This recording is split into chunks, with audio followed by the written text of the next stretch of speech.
So, Scott, tell us about your season thus far with Team Epping. How are things going? Obviously, the last two events really good that you were in. Just give us kind of a breakdown of the season so far. Yeah, so joined John and the guys this year and started a little slow in terms of our standards, but we picked it up. We've been on a really good roll recently. We're on a 12-game winning streak. Won our last two events in Charlevoix and Halifax, so things are definitely looking good. We've secured our spot in the next couple slams. We've secured our spot in the tankard. So now we're really focusing on our major events coming up in the new year and trying to really capitalize on what we've learned as a team and what we've learned as individual through this journey so far. Yeah, so far this year, it seems that you're winning the games you should, which is awesome. Definitely have the upper hand when you're playing a lower seeded team. What is it going to take you to get to the next level and be really competitive for a win in a slam event? What do you think is going to take you to get over that threshold? You got any tips for me? No, I've never done it, never been in a slam, never been close to a slam, so no, I don't have anything for you. No, that's a great point. We actually had a team meeting at our last event, and we went through the record, and we've only beat one team ranked inside the top 10 in the world. So we, as you mentioned, we're doing an extremely good job at beating the teams we should and winning the events we should. We just have to figure out what we need to do to beat the top 10 teams in the world, because that's where we see ourselves being. And what that comes down to, that basically comes down to all four of us playing well from the start to finish of a game, which we haven't done yet this year. I think we'll all admit that at least one of us hasn't been performing at our peak. So we put together a plan moving forward into our next major events just to make sure that we're all at our peak performance, and hopefully collectively that'll be enough to start competing against the top 10 teams in the world and find ourselves in that mix come the end of January. So Scott, a new team this year, new team for you. You've been on some amazing teams over the last 10 years or so roughly, and what sort of is with the new team? How is that dynamic? What's different for you competing on a new team this year? I think the biggest difference for me personally is playing with John. Epping just brings a wealth of confidence and experience to events, and it's you just walk in with a different swagger. You see it with him, you see it against the competition you're facing. There's not an event we don't walk into where he doesn't think he can win, and therefore we don't think we can win. So nothing against the other skips I played with. I feel like we've been on extremely good teams, but it hasn't been a pinnacle level team such as this that we could. John's a 4-time slam champion. He's won the Canada Cup. He can put it together. He can win any event out there. So just that extra level of confidence and swagger that he brings is a massive difference. Great. So the last couple weeks with the wins, was that just the difference? Just the team playing great, or anybody in particular that brought it in those last two wins? Yeah, I think we just found something as a foursome. We didn't make winning look easy by any means, but we just really dug deep when we needed to and applied pressure, as I mentioned before, about all four of us playing a complete game.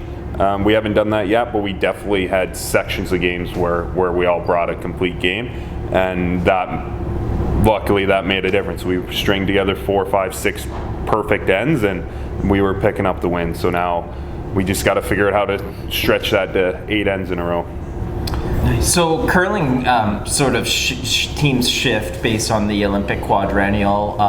Tell us about how this team came together, and also what sort of goals you have for the next year, the next 2 years, obviously the fourth year. How do you see yourselves building to that fourth year? Yeah, so this team formed.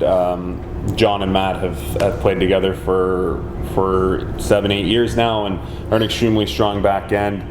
And one of the things that John specifically thought could help him get better was bringing in a powerhouse front end in terms of a sweeping duo. So he had 2 names at the top of his list who also happen to probably be the 2 biggest curlers in Ontario, if not the country. So bringing myself and Pat on board just to have a couple horses up front to sweep his and Matt's rocks, I think was his game plan, and so far so good.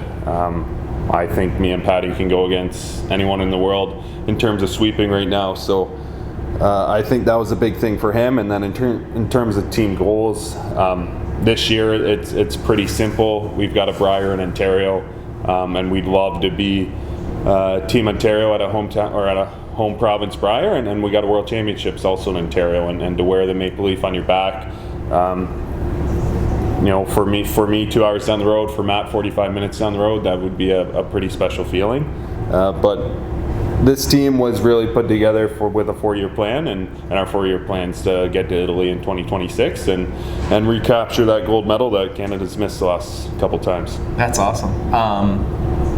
So sort of shifting the conversation a little bit, and I'm going to try not to get you in trouble with Curling Canada here, but where do you see the competitive game evolving, looking at sort of provincial boundaries, and how do you see our game evolving? Obviously the sponsorship dollars are starting to come in a little bit more with the curling kind of getting into sports gambling has been kind of given us an influx of sponsorship that's come in. Yeah, I think we're on, I've been saying this for a couple of years, I think we're close to a turning point in our sport where you're going to see a much more defined line in our country as to who's professional, who's competitive, and who's not. I think the biggest issue Curling Canada's going to face going down the road is for this quadrennial, the country's still okay. We still have Kevin Cooey, we still have Brad Gushu. But moving forward, we're lacking that feeding system coming up. Brendan Botcher's not super young anymore, same age as me, early 30s. Matt Dunstone's still young, but there's not a whole lot of people pushing him. So I think the feeding system needs to be focused on, and I know they have a few plans in place to work with that, but we're definitely at a disadvantage towards some other programs who are really focusing on a hand-selected high-performance program with a hand-selected feeding system, and that's showing results at World Championships and Olympics.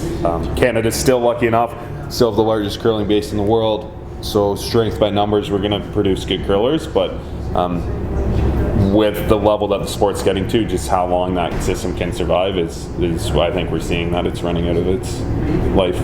Do you ever see an evolution in our game that could lead towards what we see in other major sports where there's an owner, a general manager, and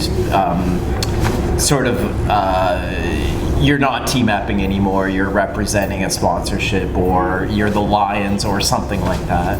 Yeah, I think that's a great concept. I think that's a really cool idea. I would love to see that happen. Personally, I think it would be a ton of fun. I think the feasibility of that gets a little tricky because curling is, luckily we're a very TV-based sport. I think that's one of the strengths of curling is how well it can be shown on TV. I think a lot of effort needs to be put into making the in-venue experience fun and enjoyable and attracting the youth. So I think the biggest hurdle to get to that kind of level is how to sell tickets, how to bring people in on a event or game scenario that way. The tick shot.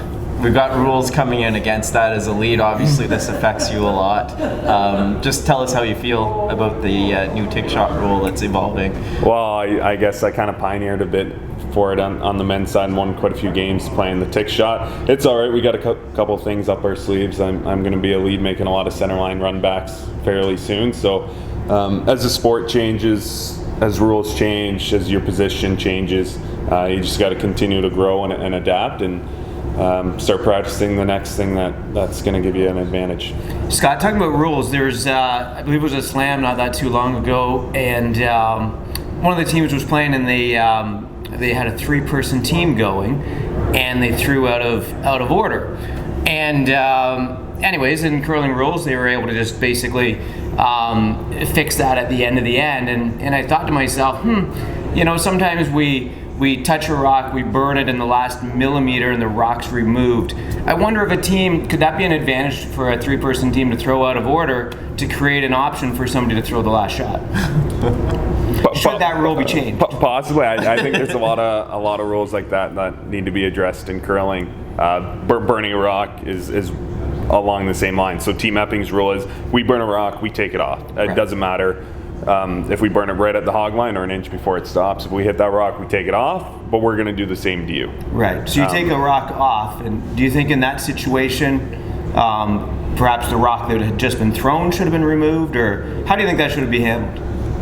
It's difficult, and even going back to three-person teams, I think three-person teams in general have a massive advantage now that curling is more focused on only really needing one sweeper. Right. Especially if you can play in any order, any end. Yeah, exactly. If I can throw a draw to start the end and a draw to at the end of the end, I think that's a huge advantage. And, Interesting. And Interesting even twist. just with the three players, that's 8 extra shots an end. So now you have a back end player. It's the 6th end. Instead of throwing his first draw of the game, he's throwing his 4th draw of the game. So it's. Well, in that one game, it was that I think the team that shot out of order scored 3 maybe, and basically won the game on that situation, perhaps. So interesting. Yeah. Well, maybe I'll float it by the boys, and we'll try it out. I don't know if Skipper will be up for it, but we'll try it.